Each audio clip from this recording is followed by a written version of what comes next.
Hello नमस्कार आदाब सलाम सत श्री अकाल केम छो कसे काय केरो हाले केना छी यहाँ सब कैसन वाणी हाउ आर यू कैसे हैं आप लोग केमो नाचो मनक्कम खम्मा गनी हुकुम केमती अच्छंती।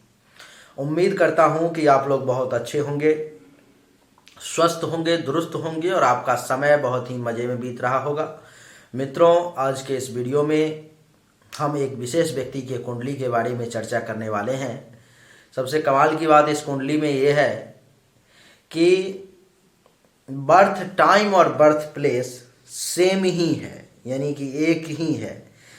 इन व्यक्ति की कुंडली हमने पहले भी देखी थी, जिनका डेट ऑफ बर्थ था इनके ही फैमिली का था 14 जनवरी 1987 4:30 देहरादून उत्तराखंड का। इस कुंडली का मैंने वीडियो बना करके इनको दे दिया और अभी जो मैं जिस कुंडली की वीडियो बनाने जा रहा हूँ उनका डेट ऑफ बर्थ है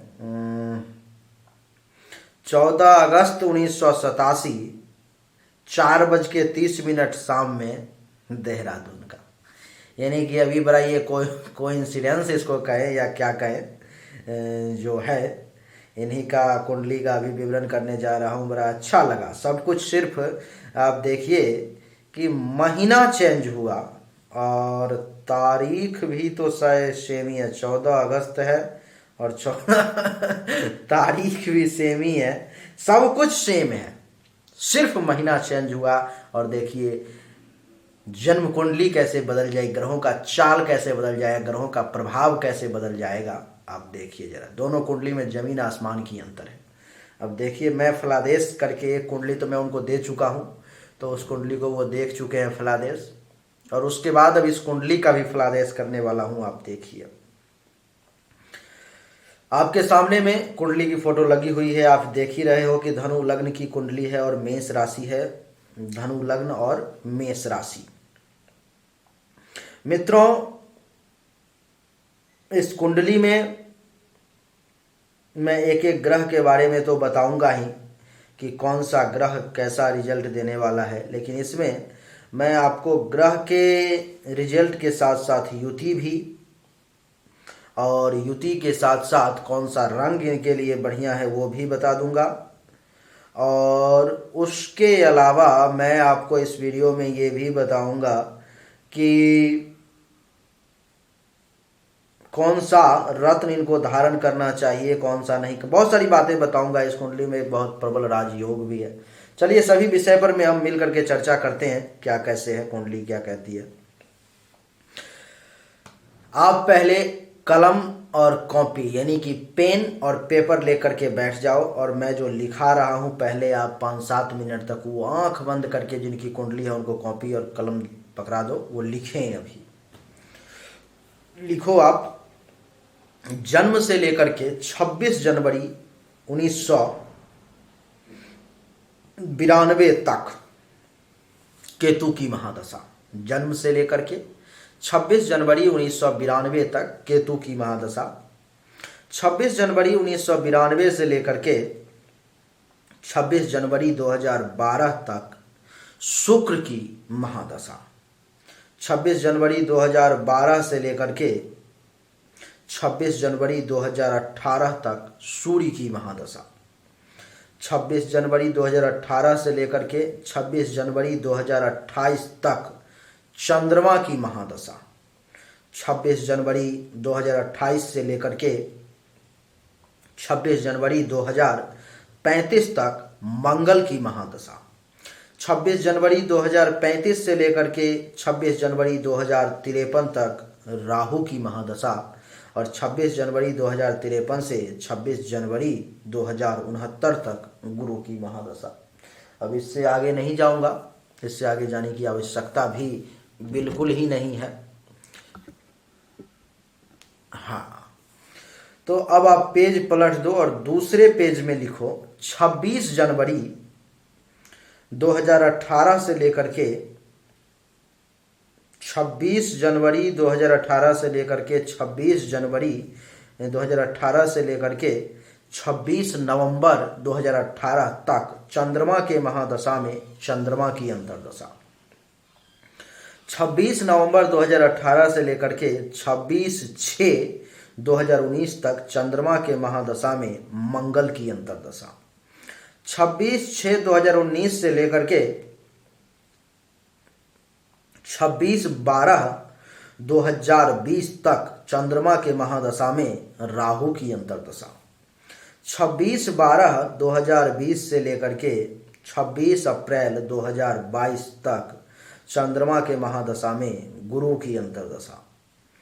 26 अप्रैल 2022 से लेकर के 26 नवंबर 2023 तक चंद्रमा के महादशा में शनि की अंतर्दशा। और 26 नवंबर 2023 से लेकर के 26 अप्रैल 2025 तक चंद्रमा के महादशा में बुध की अंतर्दशा।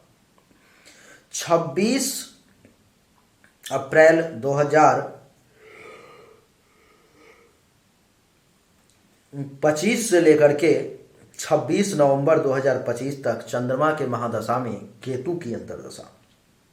26 नवंबर 2025 से लेकर के 26/7/2027 तक चंद्रमा के महादशा में शुक्र की अंतर्दशा। 26/7/2027 से लेकर के 26 जनवरी 2028 तक चंद्रमा के महादशा में सूर्य की अंतर्दशा। पेज पलट दो, आप दूसरे पेज में लिखो 26 जनवरी 2028 से लेकर के 26 जनवरी 2028 से लेकर के 23/6/2028 तक मंगल के महादशा में मंगल की अंतर्दशा। 23/6/2028 से लेकर के 10/7/2029 तक मंगल के महादशा में राहु की अंतर्दशा। 10/7/2029 से लेकर के 17/6/2030 तक मंगल के महादशा में गुरु की अंतर्दशा। 17/6/2030 से लेकर के 26/7/2031 तक मंगल के महादशा में शनि की अंतर्दशा। 26/7/2031 से लेकर के 23/7/2032 तक मंगल के महादशा में बुध की अंतर्दशा। 23/7/2032 से लेकर के 20 दिसंबर 2032 तक मंगल के महादशा में केतु की अंतर्दशा। 20 दिसंबर 2032 से लेकर के 20 फरवरी 2034 तक मंगल के महादशा में शुक्र की अंतर्दशा। 20 फरवरी 2034 से लेकर के 26/6/2034 तक मंगल के महादशा में सूर्य की अंतर्दशा। 26/6/2034 से लेकर के 26 जनवरी 2035 तक मंगल के महादशा में चंद्रमा की अंतर्दशा। क्या करूं और आगे लिखा दूं या रहने दूं? अब आगे राहु की महादशा है, आप वो समझ लो। और अब आगे ज़्यादा नहीं जाऊंगा, बस आपको मैं अब फलादेश करता हूं, आप अब समझते चले जाना। अब मैं जिस ग्रह का जो फलादेश बताऊंगा, आप ये समझना कि उस ग्रह की जब महादशा अंतर्दशा आएगी तो आपको वो फल की प्राप्ति होगी। यहाँ पर मैं एक बड़ा सूक्ष्म चीज ध्यान देने की जरूरत है कि जब भी किसी खराब ग्रह की महादशा चल रही है और उसमें अगर अच्छा ग्रह आ गया तो आपको बहुत कम अच्छे फल की प्राप्ति होगी। अगर किसी अच्छे ग्रह की महादशा चल रही है और किसी खराब ग्रह का अंतर्दशा आ गया तो वो आपको पूरा अंतर्दशा में फल देगा। अगर किसी शत्रु का, एक दूसरे के दोनों शत्रु हैं और उनका अगर महादशा अंतर्दशा आ गया आपस में, तो उस समय में थोड़ा सा परेशानी होनी पड़ेगी। जैसे कि गुरु और शुक्र के अंदर में अगर आ जाएगा, अथवा शनि और मंगल के अंदर में आ जाएगा, तो ये सब जो है थोड़ा सा आपको सूर्य और शनि के अंदर में आ जाएगा, थोड़ा सा ये परेशान करेगा। आइए चर्चा को आरंभ करते हैं। सबसे पहले आपको मैं बता दूं कि धनु लग्न की कुंडली है ये और मेष राशि है। सूर्य से ही फलादेश आरंभ करूंगा। सूर्य का फलादेश इस कुंडली में अच्छा नहीं है। सूर्य इस कुंडली में अष्टम भाव में विराजमान है 27 डिग्री पर में, डिग्री वाइज तो कमजोर है, लेकिन परेशानी जो है ये आपको पूरा देंगे। कैसे कैसे सूर्य के महादशा अंतर्दशा में आपको परेशानी आएगी वो आप जरा गौर फरमाने की कृपा करें। सूर्य का जब जब समय आएगा तो अचानक से धन हानि का योग बन जाएगा, धन हानि होने लगेगी, घर छोड़ करके दूर जाना पड़ सकता है, अगर विदेश में रहोगे सूर्य की समय में, घर से बाहर, चाहे वो नेपाल ही क्यों ना हो अथवा किसी भी दुनिया की कंट्री में रहोगे, तो वो आपके लिए ज़्यादा सुखद रहेगा। तो आपको मैं बता दूं कि सूर्य के समय में विदेश यात्रा का योग, घर से दूर रहने का योग, अचानक से धन हानि का योग, अचानक से बना बनाया काम बिगड़ने का योग, दुर्घटना का योग, चोट लगने का योग। आपको बता दूं कि सूर्य इस कुंडली में नवम भाव का मालिक है, तो भाग्य का सूर्य के समय में सपोर्ट कम मिलने का योग, और ससुराल पक्ष से भी कुछ टेंशन तनाव का योग, धर्म और तीर्थ यात्रा में रुचि कम होने का सूर्य के समय में योग, यश में कमी का योग, ससुराल पक्ष से टेंशन का योग, बढ़िया गुरु आचार्य के आशीर्वाद प्राप्ति का ना योग, और शिक्षा में भी अगर सूर्य के समय में आ गया तो शिक्षा में भी परेशानी का योग आ जाएगा। सूर्य की दृष्टि जो है द्वितीय भाव पर में है, तो सूर्य की जब जब महादशा अंतरदशा आएगी तो धन धान्य संपत्ति में जो है परेशानी का योग हो जाएगा। पैसा जमा करने में ज़्यादा परेशानी आएगी, अथवा जो जमा पूंजी है वो आपके हाथों से निकलता चला जाएगा धीरे धीरे। परिवार में भी कलह का योग बन जाएगा, वाणी बड़ी तीखी हो जाएगी आपकी, बड़े तीखे शब्दों का प्रयोग करेंगे। और आपको मैं बता दूं कि पड़ोसी के साथ भी कुछ टेंशन तनाव की स्थिति उत्पन्न हो सकती है। हो सकता है, भगवान ना करे, कि गुदा मार्ग से संबंधित और आंख से संबंधित किसी प्रकार का कोई परेशानी भी, छोटा मोटा माइनर प्रॉब्लम आ सकता है।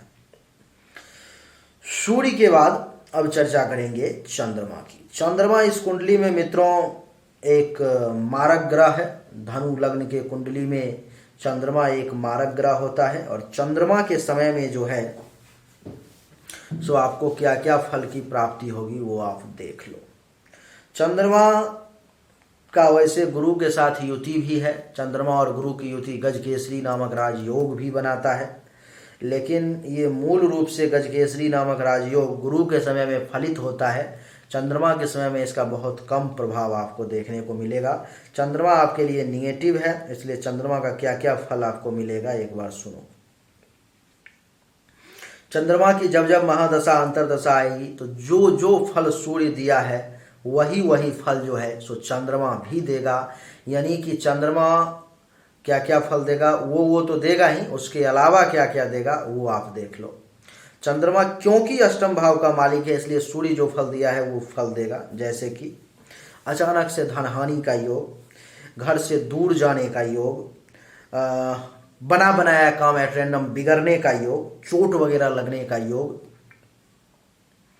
और चंद्रमा पंचम भाव में बैठा हुआ है तो एक पुत्री प्राप्ति का भी योग बनाता है चंद्रमा। संतान के लिए चंद्रमा का समय बहुत बढ़िया नहीं रहेगा। चंद्रमा का अगर मंत्र का जाप, अच्छा सूर्य का मैंने उपाय नहीं बताया आपको। सूर्य की जब जब महादशा अंतरदशा जिंदगी में आएगी तो ओम आदित्याय नमः, ओम आदित्याय नमः मंत्र का दैनिक रूप से 10 माला जाप करना पड़ेगा सुबह में, और डेली सूर्य को जल देना पड़ेगा। आइए अब चंद्रमा का फलादेश करते हैं। चंद्रमा के समय में संतान को लेकर के किसी प्रकार की परेशानी का सामना करना पड़ेगा। विद्या बुद्धि के क्षेत्र में भी आपको परेशानी का सामना करना पड़ेगा। यानी कि आपके पास में जो विद्या बुद्धि होगी उसका सही तरीके से यूटिलाइज करना थोड़ा कठिन हो जाएगा।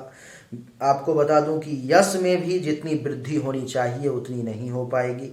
चाहने वालों की संख्या भी जो दिन दोगुना रात चौगुना बढ़नी चाहिए वो नहीं बढ़ पाएगी। धर्म और मंगल कार्य में भी कुछ परेशानी का सामना करना पड़ेगा।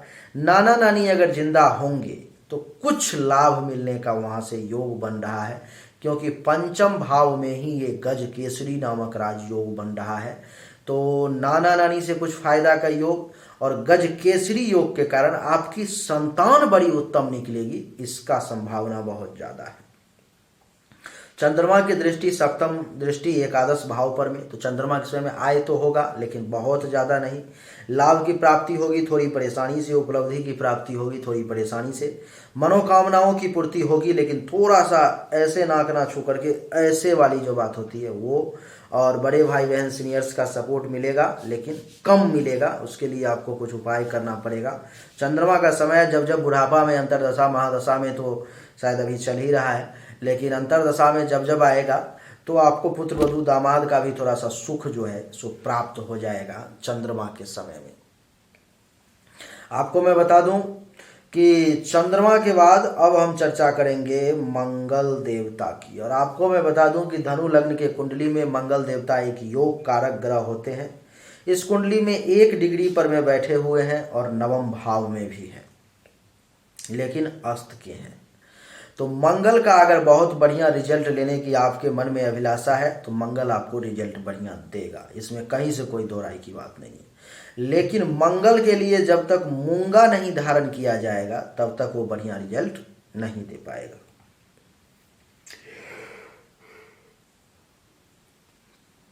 चंद्रमा का मैंने आपको उपाय नहीं बताया। चंद्रमा के समय में ओम चंद्रमसे नमः, ओम चंद्रमसे नमः इस मंत्र का दैनिक रूप से 10 माला आप जाप करना शुरू कर देंगे, आपको चंद्रमा का धीरे धीरे बेहतरीन रिजल्ट मिलना शुरू हो जाएगा। सुबह में इस मंत्र का जाप करना है रोज।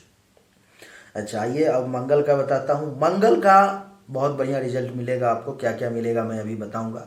लेकिन मंगल के लिए सबसे पहले मंगल के समय में महादशा अंतरदशा में मूंगा धारण करना परम आवश्यक हो जाएगा।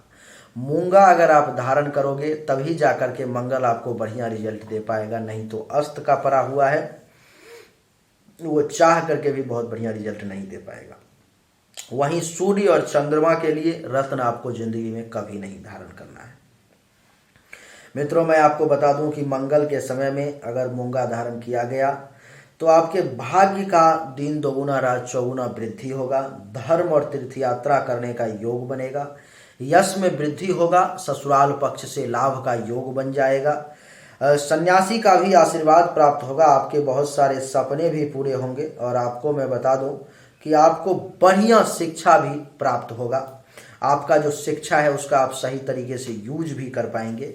और सबसे कमाल की बात कि इस समय में बढ़िया गुरु आचार्य ब्राह्मण ऋषि मुनि संत महात्मा के आशीर्वाद का योग बन रहा है, जो आपको भगवान की कृपा से मिल जाएगा। 1 2 3 4 चतुर्थ दृष्टि मंगल की द्वादश भाव पर में, तो मंगल के समय में खर्चा कुछ ज़्यादा होगा, लेकिन फिर भी उसको आप संभाल लेंगे क्योंकि आमदनी आपके पास में बढ़िया आएगी। धनहानि का भी योग बनेगा, लेकिन बहुत छोटा, माइनर, बहुत ज़्यादा नहीं। मंगल के समय में भी विदेश से धन लाभ का आपके लिए प्रबल योग रहेगा। अगर आप विदेश चले जाओगे तो आपके लिए बढ़िया रहेगा। मंगल की दृष्टि जो है सो तीसरे भाव पर में पड़ेगी, तो जिसके कारण से छोटे भाई बहन से जो है सो लाभ का योग बन जाएगा, खुद के पराक्रम में वृद्धि का योग बन जाएगा, पैसेंस लेवल आपका काफ़ी अच्छा रहेगा, छुपे हुए दुश्मन आपको परेशान नहीं कर पाएंगे, आपका बाल भी बांका नहीं कर पाएंगे मंगल के समय में। गले से संबंधित, नाक से संबंधित, कान से संबंधित किसी भी प्रकार की कोई छोटी मोटी अगर परेशानी होगी तो वो सब भी मंगल दूर करेगा। मंगल की अष्टम दृष्टि जो है चतुर्थ भाव पर में, तो मंगल के समय में सुख में वृद्धि का योग बन जाएगा, माता से प्रबल लाभ का योग बन जाएगा, मकान प्राप्ति का योग बन जाएगा, जमीन खरीदने का योग बन जाएगा, अचल संपत्ति के प्राप्ति का योग बन जाएगा, वाहन सुख का योग बन जाएगा, अनएक्सपेक्टेड धन का योग बन जाएगा। और आपको मैं बता दूं कि छाती, हृदय अथवा फेफड़े से संबंधित किसी भी प्रकार की कोई परेशानी होगी तो मंगल के समय आते ही वो दब जाएगा। मंगल इस कुंडली में पंचम भाव का भी मालिक है, तो मंगल के समय में संतान का भी परफॉर्मेंस बहुत कमाल का रहेगा। आपका खुद का विद्या बुद्धि बड़ा कमाल का काम करेगा, यश में भी वृद्धि होगी, चाहने वालों की संख्या भी बढ़ेगी और धर्म कर्म का भी काम आप बहुत बढ़िया कर पाएंगे और ननिहाल पक्ष से भी कुछ लाभ का योग बन जाएगा। तो मंगल का समय भी भगवान की कृपा से आपके लिए बढ़िया रहेगा। बुध जो है इस कुंडली में एक योग कारक ग्रह तो है, लेकिन अष्टम भाव में बैठा हुआ है, तो बुध आपको बहुत बढ़िया रिजल्ट नहीं दे पाएगा, उसमें भी अस्त का परा हुआ है। तो बुध के लिए सबसे पहले तो आप पन्ना धारण कर लेंगे बुध के समय आते ही, कम से कम, वैसे तो आजीवन, लेकिन अब हर मानवी के लिए आजीवन रत्न को धारण करना, बार बार बदलना बहुत महंगा पड़ जाता है, तो कम से कम बुध के समय में आप इसको धारण निश्चित रूप से कर लेंगे। अगर आप पन्ना धारण कर लेंगे और ओम बुंग बुधाय नमः, ओम बुंग बुधाय नमः मंत्र का 10 माला दैनिक रूप से जाप करेंगे तो आपके लिए बुध का रिजल्ट बहुत अच्छा होगा। नहीं तो बुध आपको बहुत परेशान करेगा। क्या क्या परेशान करेगा उसको जरा ध्यान से सुने। बुध के समय में अचानक से धन हानि का योग, घर से दूर जाने का योग, एक्सीडेंट होने का योग, चोट लगने का योग, पेट से संबंधित परेशानी का योग और छोटी मोटी यात्राओं का बहुत योग। और बुध की सप्तम दृष्टि दूसरे भाव पर में तो धन धान्य संपत्ति में परेशानी का योग, पैसा जमा करने में परेशानी का योग, परिवार में कलह का योग, वाणी में दोष का योग और बता दूं कि पड़ोसी के साथ भी टेंशन तनाव का योग बुध बना देगा। बुध इस कुंडली में जो है मित्रों मालिक है सप्तम भाव का और दसम भाव का। तो बुध के समय में सप्तम भाव के रिगार्डिंग भी परेशानी का योग, यानी कि जीवन साथी से परेशानी, काम वासना में अधिकता, वैवाहिक जीवन में परेशानी, जीवन साथी को परेशानी और बता दूं दैनिक व्यवसाय को लेकर के परेशानी, जीवन साथी का जीवन भी थोड़ा संकट में रहेगा इस समय में। और प्रत्यक्ष शत्रु आपको बड़ा परेशान करेंगे, पार्टनरशिप में किसी के साथ काम करना ठीक नहीं रहेगा। बुध के समय में जो है पिता से परेशानी, पिता को परेशानी, काम धंधा में परेशानी, अगर गवर्नमेंट जॉब में होंगे तो सरकार से परेशानी, अगर सरकार से कोई ठेकेदारी का काम करते होंगे तो उसमें परेशानी, पद प्रतिष्ठा मान सम्मान में भी कमी का योग बन जाएगा। लेकिन बुध का मंत्र और पन्ना जो अगर आप धारण करेंगे तो मिला जुला करके परेशानी तो आएगी लेकिन इतनी ज़्यादा नहीं आएगी। लेकिन यही समय में अगर आप विदेश चले जाते हैं तो बुध के समय में आपके लिए ज़्यादा परेशानी के समय नहीं रहेगा, वो अच्छा समय रहेगा और उसमें आप पर्याप्त धन लाभ ले पाएंगे विदेश अगर चले जाते हो तो। बुध के बाद बृहस्पति की चर्चा करेंगे। बृहस्पति इस कुंडली में जो है सो अपार धन संपदा देने में सक्षम है। बृहस्पति की जब जब महादशा अंतरदशा आपके जिंदगी में आएगी भगवान की कृपा से, बृहस्पति के समय में कम से कम या तो आजीवन नहीं तो कम से कम बृहस्पति के समय में पीला पुखराज धारण करना आपके लिए अति आवश्यक है। पीला पुखराज अगर आप धारण कर लेते हैं तो बृहस्पति आपके जिंदगी में धन दौलत का अंबार लगा देगा। जैसे कि बृहस्पति का समय जब जब आएगा महादशा अंतरदशा प्रत्यंतर दशा में तो आप ये यकीन मान करके चलें कि संतान से प्रबल धन लाभ का योग, विद्या बुद्धि में बढ़िया विद्या बुद्धि प्राप्ति का योग, यश में वृद्धि का योग, चाहने वालों की संख्या में वृद्धि का योग, धर्म कर्म के पालन करने का योग, आपके हाथों से बहुत धर्म कर्म का काम होना भी लिखा है। ननिहाल पक्ष से भी लाभ का योग और पेट से संबंधित किसी भी प्रकार की अगर कोई परेशानी भी चल रही होगी तो गुरु के समय में वो परेशानी जो है सो दब जाएगी। गुरु की दृष्टि 1 2 3 4 पंचम दृष्टि जो है सो नवम भाव पर में, तो गुरु के समय में भाग्य का भी दिन दोगुना रात चौगुना सपोर्ट मिलेगा। यदि पीला पुखराज धारण कर लोगे तो और बढ़िया। धर्म और तीर्थ यात्रा वगैरह करने का अपार योग इसमें है। यश में वृद्धि, ससुराल पक्ष से लाभ का योग, बढ़िया गुरु आचार्य ब्राह्मण ऋषि मुनि संत महात्मा का बहुत आशीर्वाद आपको जिंदगी में मिलने वाला है। आपका जिंदगी है भी संघर्ष में लेकिन इतना इसमें योग है संत महात्मा ऋषि मुनि ब्राह्मण के आशीर्वाद का, धर्म कर्म का इतना काम करोगे जो वो संकट अपने आप धीरे धीरे करके कटती टलती चली जाएगी। गुरु की जो है सो सप्तम दृष्टि आपके कुंडली के एकादश भाव पर में, तो आय में वृद्धि का योग, लाभ में वृद्धि का योग, उपलब्धि प्राप्ति का योग, मनोकामनाओं की पूर्ति का योग, बड़े भाई बहन सीनियर से लाभ का योग, पुत्र वधु और दामाद के सुख का भी योग प्राप्त होगा। और गुरु की नौवीं दृष्टि 8 9 मस्तक पर में एक गुरु के समान जो है बृहस्पति के समान तेज होगा। दिमाग भी मस्तक पर में, दिमाग भी जो है जो बहुत ज़्यादा तेज होगा और रंग रूप भी बढ़िया होगा। शरीर में बल का एहसास होगा गुरु के समय में, दिमाग बड़े इंटेलिजेंटली काम करेगा। विवेक का भी सहारा लेंगे, शील स्वभाव भी बढ़िया रहेगा, गर्व करने वाला काम करेंगे, विनम्रता बनी रहेगी, स्वभाव भी बहुत बढ़िया रहेगा। और गुरु पंचम भाव में बैठा हुआ है तो एक पुत्र प्राप्ति में भी बहुत दिव्य और सुंदर संतान प्राप्ति का भी आपके लिए जिंदगी में योग बनेगा। गुरु जो है इस कुंडली में लग्न का भी मालिक है और चतुर्थ भाव का भी मालिक है। तो खासकर गुरु के समय में सुख में भी वृद्धि का योग, माता से लाभ का योग, मकान से संबंधित फायदे का योग, जमीन से संबंधित लाभ का योग, अचल संपत्ति प्राप्ति का योग, गाड़ी का योग, अनएक्सपेक्टेड धन का भी योग आपके लिए बना देगा गुरु। गुरु के बाद शुक्र की चर्चा करेंगे। अब थोड़ा सा मैं स्पीड बढ़ा रहा हूँ, आप थोड़ा स्लो करके सुन लेना क्योंकि समय हमारा बहुत कम बचा हुआ है। तो शुक्र जो है इस कुंडली में अष्टम भाव में बैठा हुआ है, अस्त अवस्था में 25 डिग्री पर में, जो कि प्रबल मारक है इस कुंडली में शुक्र।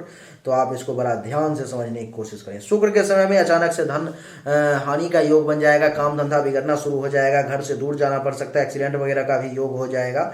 और शुक्र की दृष्टि दूसरे भाव पर में बैंक बैलेंस करने में परेशानी आएगी, जमा पूंजी को खत्म करेगा, परिवार में टेंशन तनाव होना शुरू हो जाएगा, वाणी बड़ी रफ हो जाएगी। और आपको मैं बता दूं कि पड़ोसी के साथ भी टेंशन तनाव का योग बन जाएगा। आंख से संबंधित भी किसी प्रकार की कोई परेशानी आ सकती है और गुदा मार्ग से संबंधित भी किसी प्रकार का कोई परेशानी आ सकता है। शुक्र के समय में लाभ में भी परेशानी होगी, आय लेने में भी परेशानी होगी, मनोकामनाओं की भी पूर्ति होगी। बड़े भाई बहन का भी जो है सो आपको परेशानी मिलेगा, पुत्र वधू दामाद से संबंधित भी परेशानी मिलेगा शुक्र के समय में। शुक्र के समय में जो है आपको दैनिक रूप से ओम शुंग शुक्राय नमः मंत्र का 10 माला जाप करना होगा और शुक्र का रत्न भी जो है आपको धारण करना होगा, क्योंकि शुक्र आपके कुंडली में अस्त का पड़ा हुआ है, इसीलिए, नहीं तो आप रत्न नहीं धारण कर सकते थे। शुक्र के बाद शनि की चर्चा करेंगे। शनि इस कुंडली में जो है सो द्वादश भाव में बैठे हुए हैं और धनु लग्न के कुंडली में शनि एक मारक ग्रह होता है, जिसके कारण से शनि के समय में जो है आपको विशेष तौर पे परेशानी होगी। शनि के समय में आपका खर्चा ज़्यादा होगा, धनहानि का योग बन जाएगा, अस्पताल का खर्चा भी एक्टिवेट हो जाएगा। और शनि की तीसरी दृष्टि 1 2 3 दूसरे भाव पर में गर्दन से संबंधित परेशानी कुछ आ सकती है, कुछ मुख से संबंधित भी परेशानी आ सकती है। धन धान्य संपत्ति जो है आपका आपके हाथों से निकलता चला जाएगा और वाणी में भी दोष आ जाएगी, टेंशन तनाव की स्थिति बन जाएगी, पड़ोसी के साथ भी टेंशन तनाव हो जाएगा। शनि की सप्तम दृष्टि 6ठे भाव पर में। शनि के समय में दुश्मन से परेशानी, चिंता ज्यादा रहेगी, रोग परेशान करेगा, कर्ज भी हो सकता है, केस मुकदमा का योग भी बन सकता है, पेट से संबंधित भी परेशानी आ जाएगी, आपके ऊपर में कलंक लगने का भी योग बन जाएगा, शोक और दुख का भी ये समय रहेगा। और इसकी दशम दृष्टि 8 9 10 नवम भाव पर में, तो भाग्य से संबंधित भी परेशानी, धर्म और तीर्थ यात्रा वगैरह में आपका परेशानी आएगा, यश में कमी आ जाएगी, ससुराल पक्ष से टेंशन तनाव आ जाएगा, बढ़िया गुरु आचार्य सन्यासी का आशीर्वाद भी शनि के समय में आपको बहुत जल्दी नहीं प्राप्त होगा। शनि के समय में आपको दैनिक रूप से ओम शं शनिश्चराय नमः मंत्र का 10 माला जाप करना होगा, अथवा शनि के समय में भी अगर विदेश में रहोगे तो आपको ये सब बुरा परिणाम कुछ नहीं मिलेगा, आपको बहुत ज्यादा पैसा मिलेगा, बहुत लाभ मिलेगा। शनि के बाद अब राहु की चर्चा करेंगे। राहु इस कुंडली में प्रबल मारक होकर के 10 डिग्री में चतुर्थ भाव में बैठा हुआ है, तो जिसके कारण से राहु के समय में सुख में कमी, माता को परेशानी, माता से परेशानी, जमीन से संबंधित परेशानी, मकान से संबंधित परेशानी, अचल संपत्ति के रिगार्डिंग परेशानी, गाड़ी के रिगार्डिंग परेशानी, अनएक्सपेक्टेड लॉस, छाती हृदय अथवा फेफड़े से संबंधित कोई छोटी मोटी परेशानी भी आ सकती है। 1 2 3 4 5 पंचम दृष्टि अष्टम भाव पर में, तो एक्सीडेंट वगैरह का भी योग बन जाएगा, धनहानि का योग बन जाएगा, सारा काम बनते बनते बिगड़ने लगेगा, हर काम में रुकावट आना शुरू हो जाएगा। और राहु की सप्तम दृष्टि दशम भाव पर में, तो पिता को भी थोड़ा सा परेशानी आ जाएगी, पिता से भी परेशानी आ जाएगी, सरकार से संबंधित भी परेशानी आएगी। अगर सरकार के लिए कोई काम कर रहे होगे तो काम धंधा अगर आपका पर्सनल होगा उसमें भी परेशानी हो जाएगी, पद प्रतिष्ठा मान सम्मान में भी कमी का योग आ जाएगा। और 8 9 नवम दृष्टि द्वादश भाव पर में, तो खर्चा ज्यादा होगा, धनहानि का योग बन जाएगा, अस्पताल का खर्चा भी आपका एक्टिवेट हो जाएगा। तो राहु के समय में ओम रांग राहवे नमः मंत्र का 10 माला दैनिक रूप से जाप करेंगे, आपके लिए बढ़िया रहेगा। राहु का रत्न जिंदगी में कभी नहीं धारण करना है। राहु के बाद केतु की चर्चा करेंगे। केतु के समय में भी आपको परेशानी का सामना करना पड़ेगा, क्योंकि केतु बुध के घर में कन्या राशि में बैठा हुआ और बुध स्वयं अष्टम भाव में अस्त का बैठा हुआ है। तो केतु के समय में पिता को भी थोड़ा सा परेशानी आएगी, आपका भी काम धंधा बढ़िया नहीं चलेगा, पद प्रतिष्ठा मान सम्मान में भी कुछ कमी का सामना करना पड़ेगा। और 1 2 3 4 पंचम दृष्टि दूसरे भाव पर में, तो बैंक बैलेंस करने में परेशानी आएगी, जमा पूंजी आपके हाथों से निकलता चला जाएगा, परिवार में टेंशन तनाव का योग बनेगा, वाणी आपका खराब हो जाएगी, रफ हो जाएगी, तीखे शब्द का प्रयोग करोगे, पड़ोसी से भी टेंशन तनाव की स्थिति बन जाएगी। सप्तम दृष्टि चतुर्थ भाव पर में, तो सुख में कमी, माता को परेशानी, माता से परेशानी, जमीन मकान गाड़ी भवन इन सब से परेशानी, छाती हृदय फेफड़ा संबंधित भी कुछ परेशानी, और घुटना में भी दर्द का योग बन जाएगा, गर्दन से संबंधित परेशानी और कुछ मुख से संबंधित भी छोटी मोटी परेशानी आ सकती है। केतु की नौवीं दृष्टि 8 9 छठे भाव पर में, दुश्मन परेशान करेगा, चिंता में रहोगे, रोग परेशान करेगा, कर्ज वगैरह भी हो सकता है, केस मुकदमा का योग भी बन सकता है, पेट से संबंधित परेशानी भी आ सकती है, आपके ऊपर में कलंक लगने का योग भी बन जाएगा, शोक और दुख की भी प्राप्ति होगी। तो केतु के समय में ओम केंग केतुवे नमः मंत्र का 10 माला दैनिक रूप से जाप करोगे, आपको इस परेशानी से जो है केतु ही बचा पाएगा। अभी और केतु का भी रत्न कभी जिंदगी में नहीं धारण करना है। अभी आपके कुंडली में जो ग्रह स्थिति चल रही है वो चंद्रमा का समय चल रहा है। दैनिक रूप से ओम चंद्रमसे नमः मंत्र का 10 माला सुबह में जाप करो, आपके लिए बढ़िया रहेगा। पिछला जो समय बीता है राहु का बड़ा विपरीत बीता है, मैंने सब लिखवा दिया है आपको। उसके बाद राहु में चंद्रमा में अभी गुरु चल रहा है, गज केसरी योग का लाभ लेने का समय आपने निकाल दिया एक लंबे समय। 26/4/2022 तक ये गजकेसरी योग है। अभी भी अगर आपके पास में मौका है तो बढ़िया क्वालिटी का पुखराज पीला धारण कर लो। अगर नहीं पहचान है तो मुझे बताओ, मैं आपको भेज दूंगा, वो धारण कर लो। गजकेसरी योग राजयोग का लाभ लेने का समय है। फिर इसके बाद जब गुरु का समय आएगा तभी आपको वो लाभ मिल पाएगा, नहीं तो इसलिए आप जल्दी से जल्दी उसका लाभ लो। लेकिन दैनिक रूप से ओम चंद्रमसे नमः मंत्र का जाप करो, आपके लिए बढ़िया रहेगा। उम्मीद करता हूं कि आपको हमारा वीडियो पसंद आया होगा, सब कुछ एक एक शब्द समझ में आया होगा। बहुत ही बढ़िया तरीके से बताने का हमने आपको प्रयास किया है। आपके लिए लकी कलर जो है वो है पीला, और लकी नंबर है वो है 9 और 12, और लकी डे है गुरुवार। चलिए आप सभी का एक बार फिर से बहुत बहुत धन्यवाद।